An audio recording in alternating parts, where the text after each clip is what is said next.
The NASDAQ Composite new highs, new lows weekly chart still shows good indications for divergences, peaks before significant drops in price between these two, the NASDAQ high-low weekly and the composite index itself. And this one, the new highs in the NASDAQ Composite and the new lows NASDAQ Composite is a bit questionable for the interpretation, but let's start up here.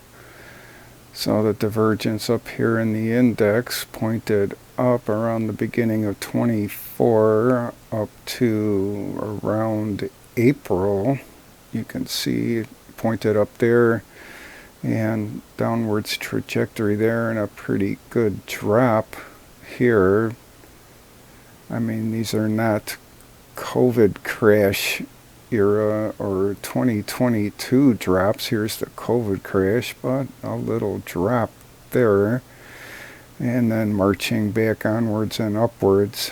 So this dip here can be covered up down here if you just move this arrow down and then extend this to here. It also caught this dip right here as it went down in the NASDAQ high-low weekly here against the composite up here. So this little dip here. Now there's another divergence from around the beginning of July to present day, so a little bit after that drop down up here in the composite, and there was a little one here, but it still never did get rectified, meaning this divergence here in the high-low weekly versus the composite itself up here, so that's still hanging over our heads. And if U.S. 10-year yields and some of those long duration yields skyrocket and the bond vigilantes come out for whatever reason, mostly deficit reasons by the beginning of the year, and we could be going back to the MAG 7 or 10 leading the way, and the other, let's just round down in the composite, 2,500. I think there's about 2,700. Safe to say for sure 25. So if the other 2,500 hit the skids, it could look like this again for the 2022 era, which was no fun.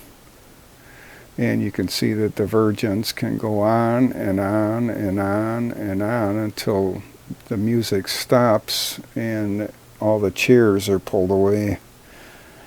And the new highs, new lows for the NASDAQ Composite, a bit more difficult to interpret. I mean, look at this.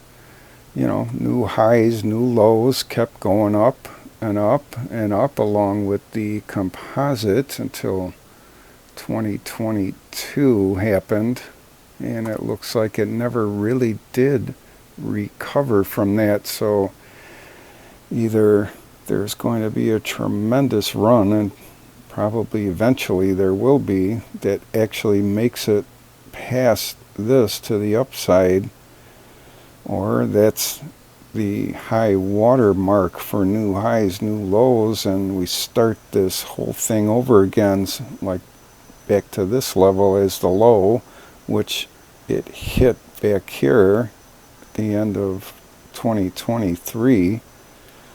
So it could be just a slow grind for several years until this gets reached or never get reached at all, and it's a new paradigm for this window down here, new highs, new lows for the NASDAQ Composite. But we can see daylight now between the 39 simple moving average and the new highs, new lows line in black. So we're getting a little bit of air between there, and here's the mark of the crossover to the upside. And usually when that happens, It's a steady upwards trajectory. You can see the other ones. Well, this one waffled a bit and went sideways. That could happen here again. And then eventually took off to the races. Only time will tell. But in the immediate term, looking down at our feet, the caution stance gets more firmer because of this divergence. Could be a little, could be the start of the new crash, who knows.